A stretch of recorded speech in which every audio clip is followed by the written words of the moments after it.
Dead to Rights is a third-person action game that was developed and published by Namco and was released on the PS2, Xbox and Gamecube in August of 2002. At time of its release, the reviews ranged from average to favourable, and the game actually made a list of top 100 PS2 games from IGN. The hero of our story is a man with a name that borders on parody, Jack Slate. Jack is a police officer whose partner is a dog named Shadow, and both of them fight crime in the incredibly corrupt Grant City.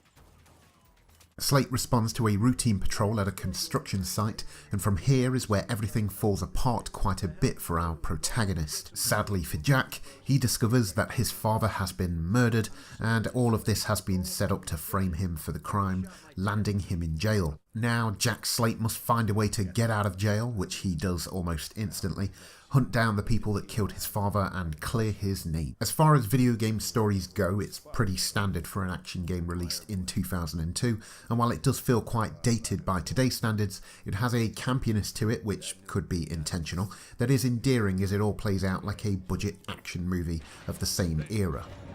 Going somewhere? Not yet. Oh, I'm gonna love hitting a switch on you, Slate. Now, in terms of gameplay, this is a linear third-person shooter with the occasional section of hand-to-hand combat, light puzzles, and quite a wide array of mini-games. The biggest chunk of your time will be spent in a shootout with a crowd of thugs and gangsters, which are all fairly easygoing and enjoyable due to the game's lock-on mechanic. Mixed in with this is your adrenaline bar, which is basically your bullet time meter that refills over time.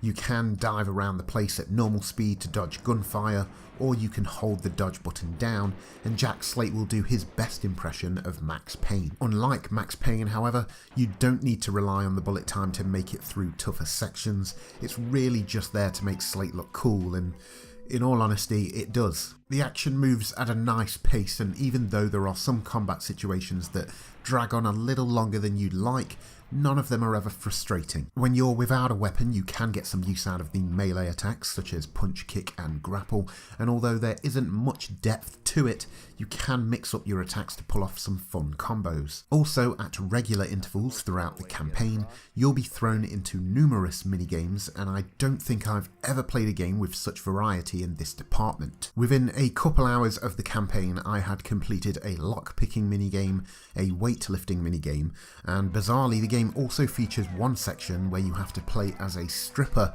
and time your button presses so that your performance is distracting enough to the guards. For some reason, there are 3 rounds to this particular minigame, so if you do give Dead to Rights a try, maybe lock the door for 5 minutes or just cross your fingers that nobody enters the room. I don't know, it's up to you, but this section is very weird, and if someone catches you playing through it, I promise you they will not look at you the same again. Despite its moment of perviness, the variety really does help the game to hold your interest, and even though it's not the biggest challenge, it's a fun action game that you can just coast through and experience the story, even if all of the individual parts are kind of mediocre. I think that is honestly the best way to sum up this experience. Nothing about this game stands out as great, but every aspect is acceptable. The shooting is fine, the weapons feel fine, the minigames are fine, and the melee combat is also fine. In the case of some games, this could be seen as a negative, that it's just fine across the board, but Dead to Rights is sort of like an average action movie that is just the right length that you don't get bored of it. The type of movie that you watch on a Sunday afternoon when you're too lazy to do anything else, but you enjoy it and move on. Continuing the theme of being just fine, Dead to Rights visuals are consistent with the rest of the game. Don't get me wrong, for a game in 2002, it looks perfectly acceptable. Environments, while linear, are detailed enough to shake any feeling that you're playing a budget title.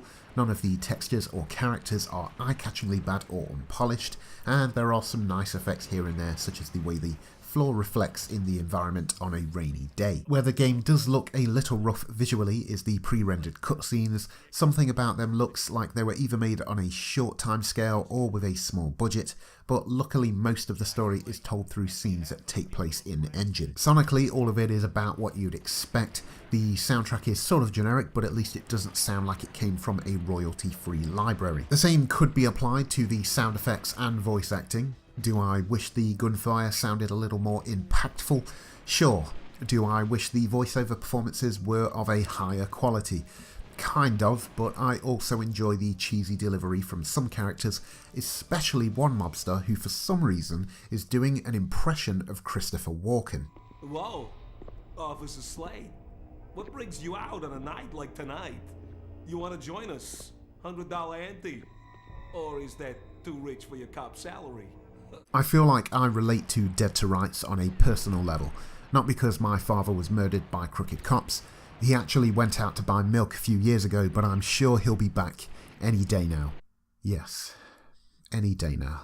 No, I relate to Dead to Rights because it reminds me of my school years. Nothing but C grades in every subject, and even though you know it could have gone better, you're still pretty pleased with the end result because you know you managed to not screw anything up. This game has 3 stars written all over it in my opinion, and I don't give it that rating because I feel like it's lacking in any areas. I give it 3 stars because if you know what you're in for, you can sit back and enjoy some old school solid action with a B-movie plot and have a pretty fun weekend.